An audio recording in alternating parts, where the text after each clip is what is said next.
Para pemotor yang akan putar balik ini terpental ditabrak pelaku balap liar di Jalan Jenderal Ahmad Yani, Bekasi.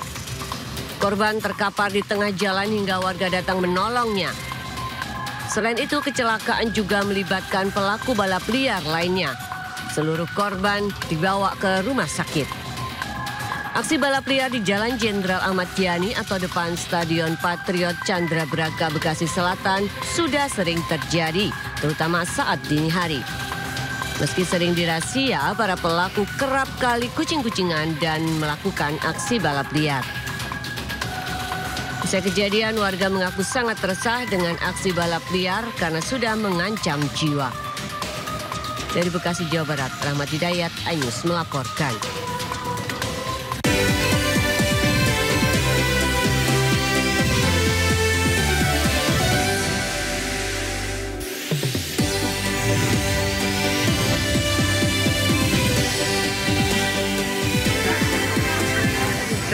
Diduga korsleting listrik sebuah pondok pesantren di Bangkalan, Jawa Timur terbakar.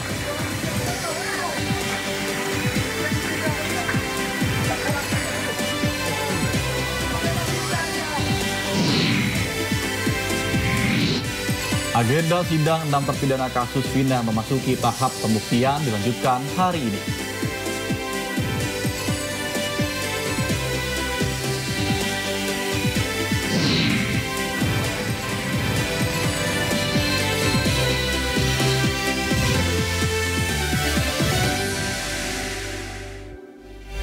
Halo pemirsa, selamat malam. Sindo Malam hadir dengan beragam informasi terkini di tanah air serta mancanegara. Bersama saya Nata Arman, inilah Sindo Malam selengkapnya.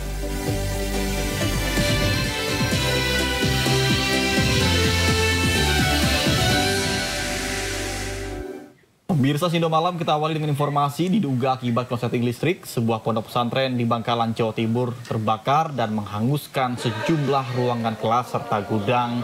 Dan juga musibah kebakaran tidak menimbulkan korban karena proses belajar mengajar santri dilakukan pada sore hari.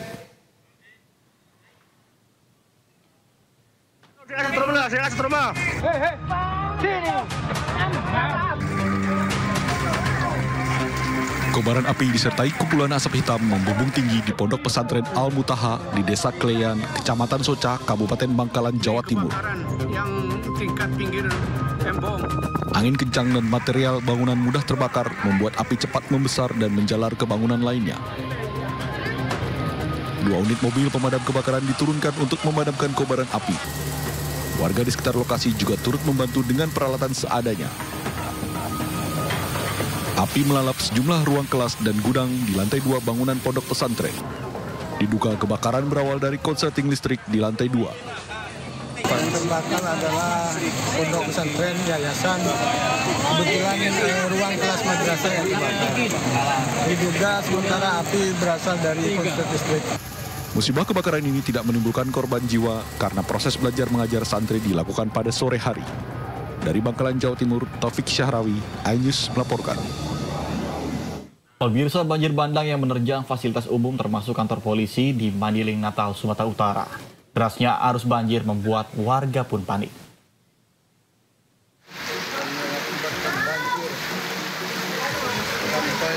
Curah hujan yang tinggi membuat debit sungai Sioru-Oru meluap hingga mengakibatkan banjir bandang di Mandailing, Natal, Sumatera Utara. Banjir menerjang sejumlah fasilitas umum seperti puskesmas, kantor kecamatan, jalan provinsi, hingga kantor Polsek Batang, Natal. Tahanan Polsek pun langsung dievakuasi petugas ke tempat yang lebih aman. Musibah ini sempat membuat warga ketakutan, namun selang 1 jam pasca kejadian, genangan banjir berangsur surut. Tidak ada korban jiwa dalam musibah ini. Dari Madinah, Sumatera Utara, Ahmad Hussein Lubis, iNews melaporkan. Pemirsa, laga sepak bola Putri Sumatera Utara versus Bangka Belitung pada PON ke-21 Aceh Sumatera Utara berakhir ricuh. Tim sepak bola Putri Sumatera Utara gagal melaju ke babak semifinal usai kalah di pertandingan terakhir babak penyisihan grup menghadapi Bangka Belitung dengan skor akhir 0-2.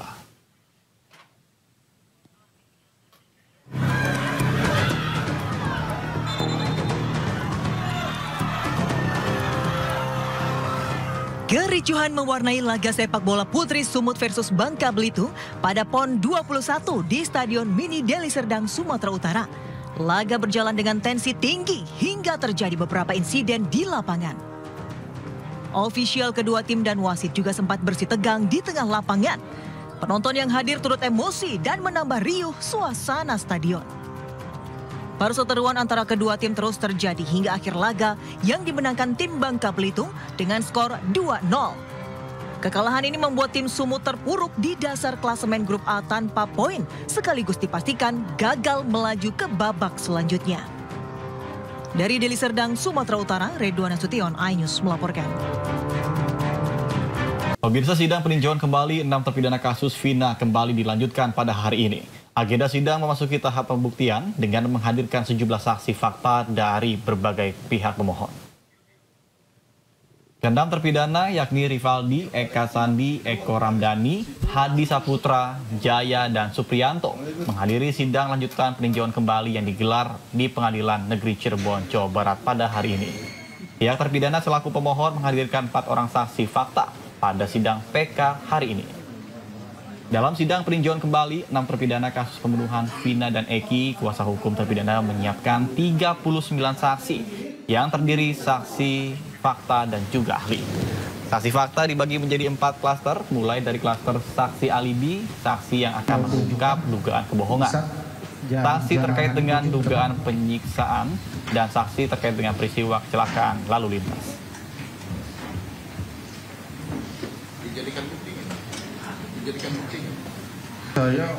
Sementara terpidana kasus pembunuhan Vina dan Eki, Hadi Saputra, tidak kuasa menahan tangis saat dirinya menceritakan proses penangkapan bersama dengan terpidana lainnya saat tahun 2016 yang lalu. Sambil menangis dengan suara bergetar, Hadi menceritakan perlakuan biadab yang dilakukan pihak kepolisian kepada dirinya bersama yang lain. Tangis Hadi pun pecah lantaran tidak kuat untuk mengingat-ingat kembali kejadian yang kala itu dialaminya saat mendapatkan perlakuan kejam dari pihak polisian. Saya mendengar anggota itu ngomong, udah catetin aja nama teman-teman kalian. Itu aja Pak. Terus nggak selang lama itu saya mendengar saya Pak. Apa?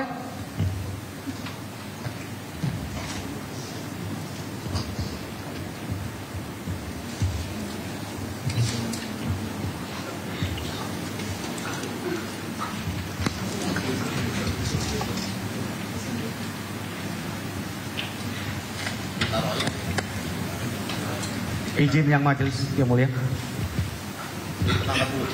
Tarik nafas dulu, tarik nafas dulu.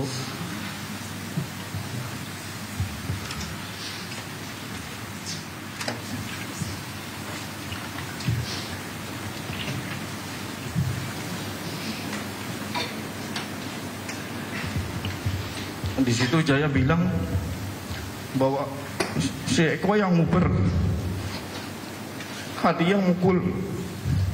Tiba-tiba mendengar Eko yang menguber dengan Eko yang memukul itu terdengar jelas oleh saudara. Hadi yang mukul Pak. Hadi yang memukul. Eko yang menguber. Iya, Pak. Itu terdengar jelas. Jelas banget. Yang bicara itu siapa? Jaya.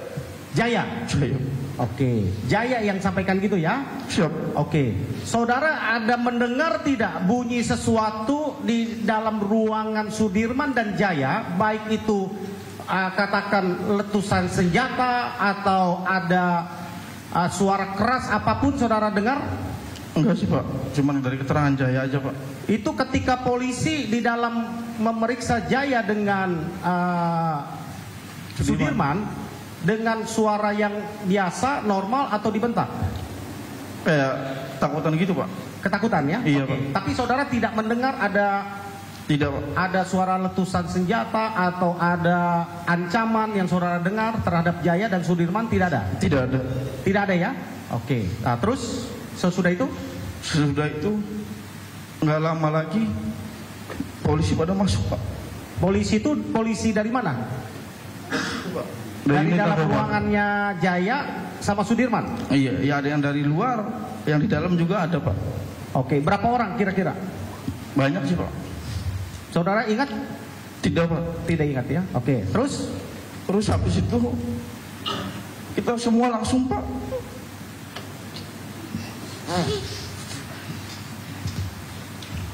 Di situ kita langsung dipukulin, Pak.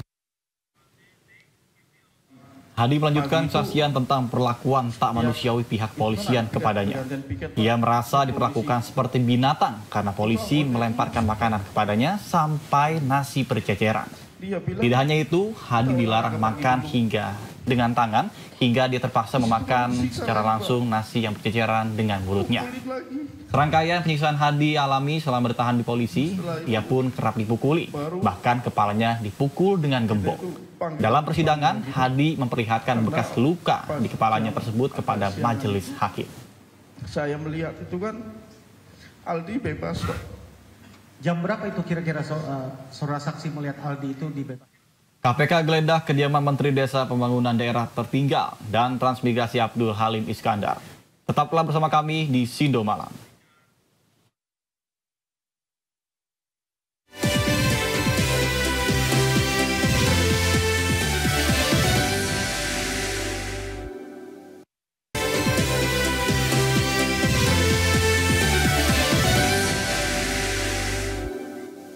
Terima kasih Anda masih bersama kami di Sindo Malam. Pemirsa, Menteri Agama Yakut Khalil Qomas membantah mangkir dari 2 panggilan panitia khusus hak angket haji DPR untuk dimintai keterangan.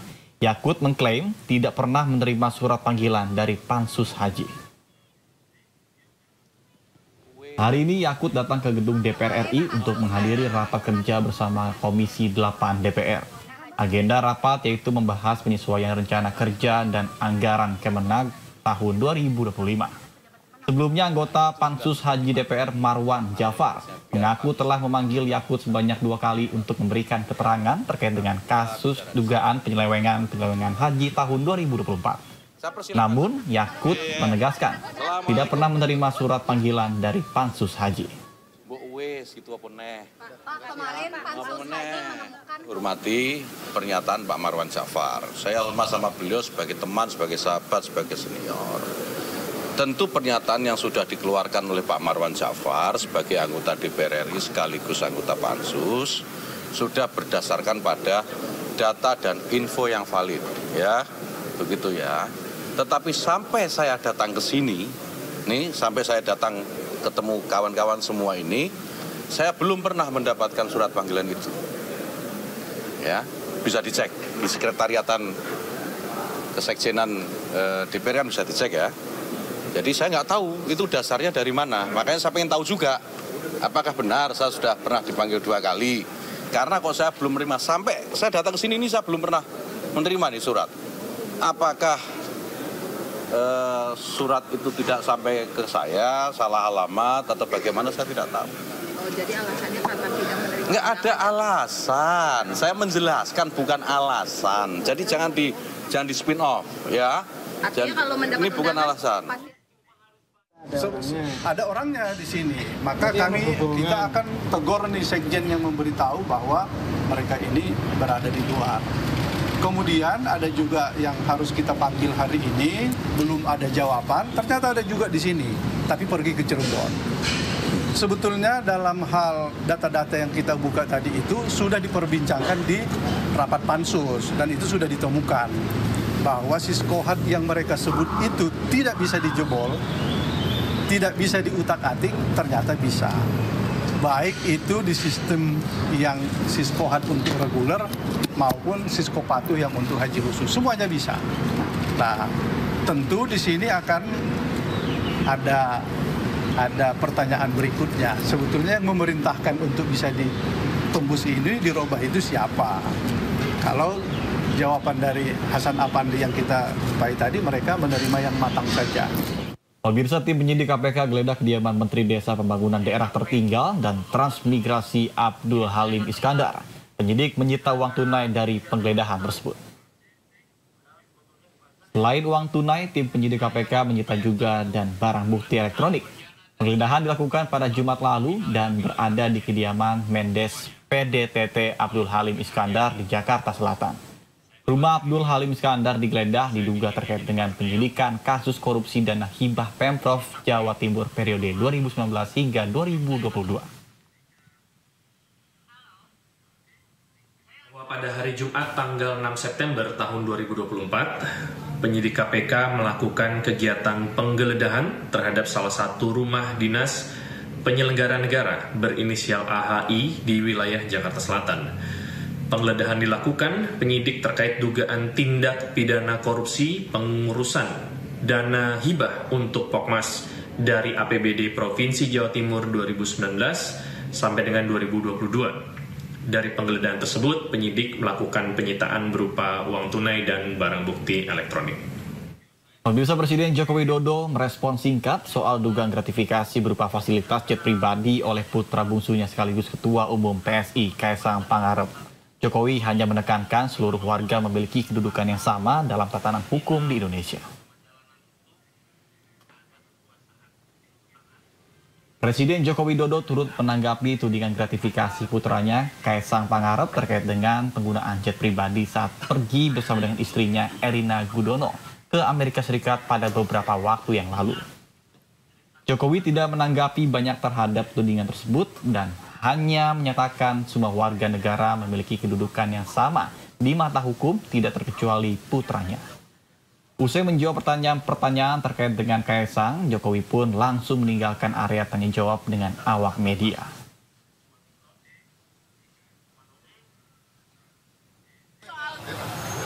Soal gratifikasi Mas Kaesang, ada tanggapan? Ya, semua warga negara sama di mata hukum. Ya, itu aja. Ya, terima kasih. Pemirsa, KPK membantah adanya tekanan di balik pembatalan rencana klarifikasi Kaesang Pangarep atas dugaan gratifikasi penggunaan jet pribadi. KPK memastikan laporan terkait dengan dugaan gratifikasi tetap ditelaah meskipun bukan oleh Direktorat Gratifikasi KPK.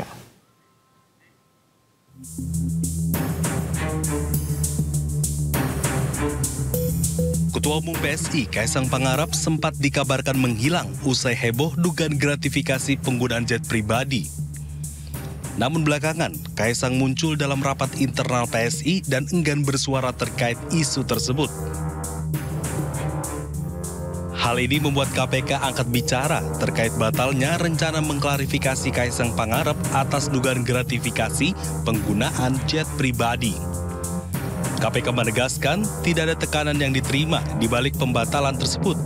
KPK tetap menelaah dugaan gratifikasi tersebut berdasarkan laporan Koordinator Maki, Boyamin Saiman, dan dosen UNJ Ubedillah Badrun.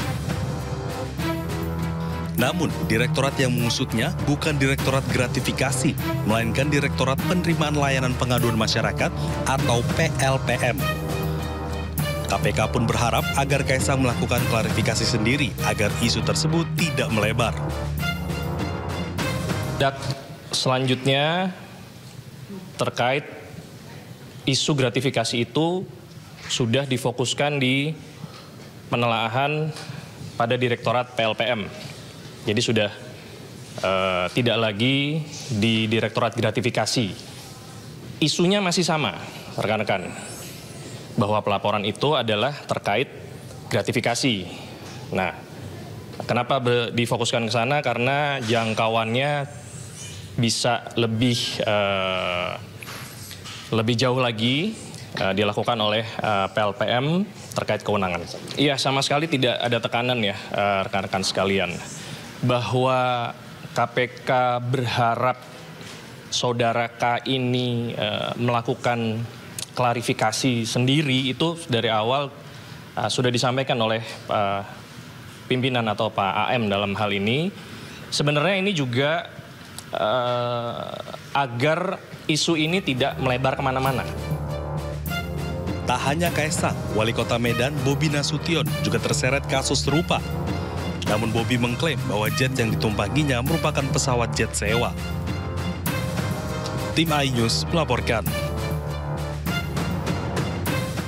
Wakil Presiden terpilih Gibran Rakabuming Raka membantah tuduhan Rocky Gerung terkait dengan setoran uang dari para menteri kepada dirinya saat menjabat Wali Kota Surakarta. Gibran bahkan menantang agar Rocky Gerung membuktikan tuduhannya. Ya, Om Rocky saya mau belajar, duduk di situ loh gua kalau mau belajar tuh. Kasih saya kritik Om Rocky, dengar saya kritik. Siapa yang saya kritik? Bobi Nasution saya kritik. Sebagai apa Om? Sebagai gubernur. Anda belum saya kritik karena belum jadi wali kota, belum jadi wakil presiden. Pada waktu itu dia adalah wali kota. Saya kritik, yuk. Dia ngaku bahwa setiap Sabtu berbagai macam menteri datang ke dia kasih duit supaya soal saya bilang, yuk koruptor tuh.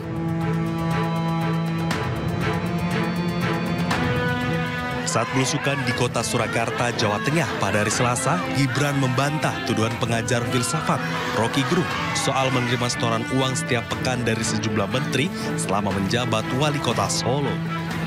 Gibran yang belusukan bersama calon kepala daerah Surakarta, Resparti Ardi, Astrid Widayani di Kelurahan Jajar, Kecamatan Banjarsari, juga menyampaikan agar Rocky Gerung membuktikan tuduhan itu.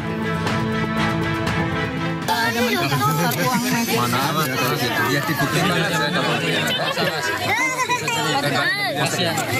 sudah di stempel hukum. Jadi ojo mbok takon. Sebelumnya dalam acara Rakyat Bersuara yang ditayangkan iNews TV pada Selasa malam, Rocky Gerung menceritakan Gibran pernah mengaku sering mendapatkan setoran dari para menteri saat masih menjabat sebagai wali kota Surakarta. Saya, Om Rocky saya mau belajar, duduk di situ loh, gua kalau mau belajar tuh. Kasih saya kritik Om Rocky, dengar saya kritik. Siapa yang saya kritik? Bobi Nasution saya kritik. Sebagai apa Om? Sebagai gubernur. Anda belum saya kritik karena belum jadi wali kota, belum jadi wakil presiden. Pada waktu itu dia adalah wali kota. Saya kritik, yuk. Dia ngaku bahwa setiap Sabtu berbagai macam menteri datang ke dia kasih duit supaya soal saya bilang, yuk koruptor tuh. Saya kasih kritik. Presiden Joko Widodo resmi melantik Sekjen PBNU Saifullah Yusuf atau Gus Ipul sebagai Menteri Sosial di Istana Negara Jakarta. Selain Gus Ipul, Jokowi juga melantik Irjen Pol Edi Hartono sebagai Kepala Badan Nasional Penanggulangan Terorisme atau BNPT.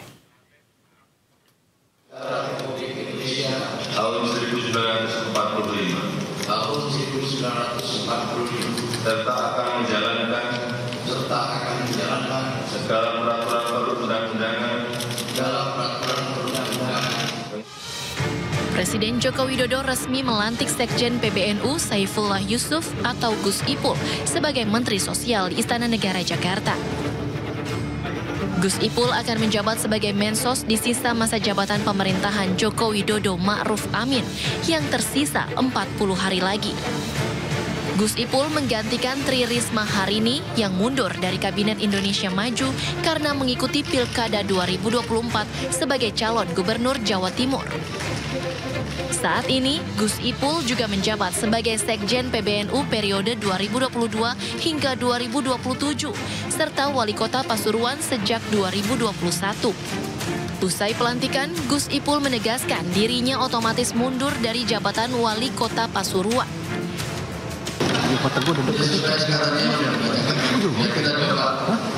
membantu apa yang ada sesuai arahan. Tentu kita bicara bersama transisi khususnya terus apa yang akan dilakukan belum ada. Hari ini juga saya mundur sebagai wali kota Pasuruan.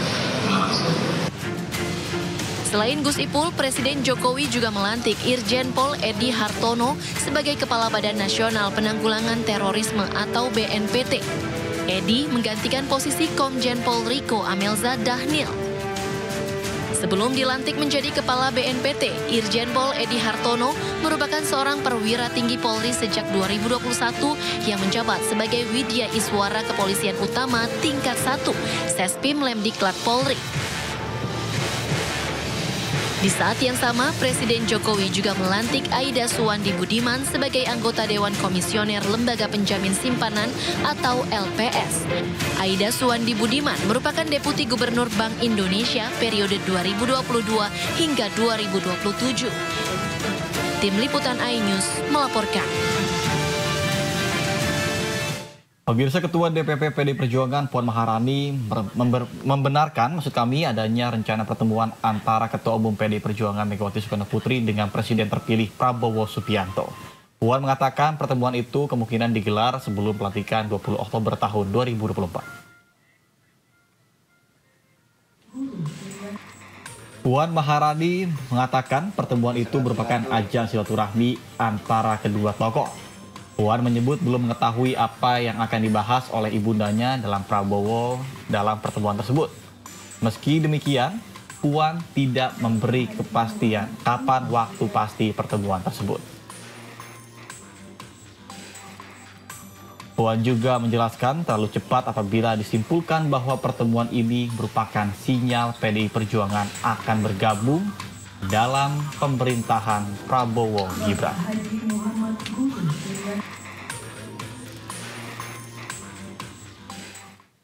Bu Mega di mana ya? Nanti kalau pada waktunya pasti teman-teman media juga pasti tahu. Tapi kan disebut sebelum 20 Oktober pelantikan ya Mbak ini. Iya. Mbak, ada pembahasan juga di kabinet seperti apa? Tahu itu masih terlalu jauh atau gimana? Masih terlalu jauh dan komunikasi udah kita lakukan kan. Saya juga sering ketemu Mas Prabowo di acara-acara Pak Prabowo.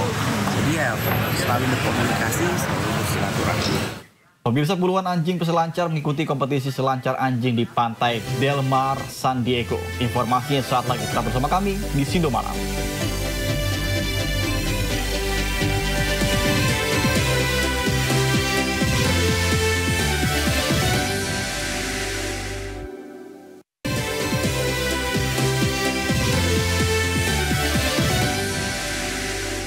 Informasi lainnya pemirsa, ribuan warga tumpah ruah di tengah derasnya aliran sungai Tuntang untuk berebut berburu ikan di desa Ngombak, Grobogan, Jawa Tengah. Ikan yang didapat sebagian dibawa pulang, sebagian lagi dikumpulkan di balai desa untuk dimakan secara bersama.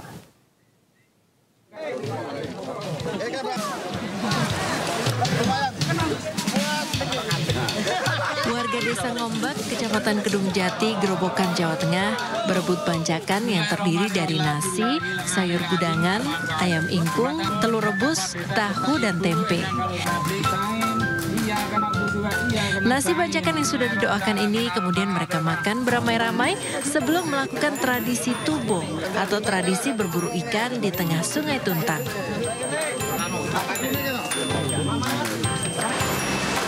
Dan inilah tradisi tubo.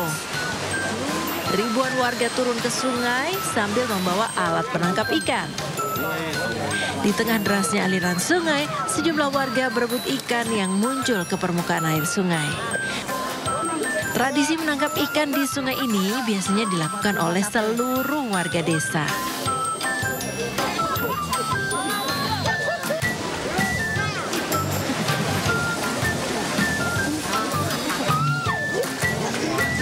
Tradisi tubo digelar 2 tahun sekali. Ikan yang diperoleh sebagian dibawa pulang, sebagian lagi wajib dikumpulkan di balai desa untuk jamuan pada kegiatan puncak tradisi Asrah Batin. Untuk mencari ikan digunakan untuk apa itu istilahnya setoran ke desa. Itu Asrah Batin. Kalau sendiri bangunnya dari apa? Dari jenuh, terus getok. Jadi dari bahan-bahan tradisional. Iya. Dibandingkan tahun kemarin gimana? Ramai kemarin, banyak kemarin ya. Ini agak dikit ini. Karena airnya lebih kotor ya, keruh. Kalau kemarin agak bening. Asrah Batin merupakan pertemuan 2 pengantin dari 2 desa, yakni Desa Ngombak dan Karanglangu, Kedung Jati, Grobogan, Jawa Tengah, yang wilayahnya dipisahkan oleh aliran Sungai Tuntang di tengah sungai. Kedua pengantin tersebut kemudian dipertemukan di dasar Sungai Tuntang. Dari Grobogan, Jawa Tengah, Rustama Nusantara, iNews melaporkan. Pemirsa, informasi tadi sekaligus mengakhiri Sindo Malam hari ini. Anda bisa mendapatkan informasi terkini dan terbaru melalui portal yang menghadirkan berita daerah, nasional, dan internasional di inews.id. Mari berbagi untuk masyarakat yang terdampak bencana di tanah air. Melalui MNC Peduli dengan berdonasi pada rekening di bawah ini atau scan QR dengan aplikasi uang digital Anda. Dan informasi tadi sekaligus mengakhiri Sindo Malam hari ini. Saya Nata Arman beserta kerabat kerja yang bertugas pamit undur diri. Terima kasih dan sampai jumpa.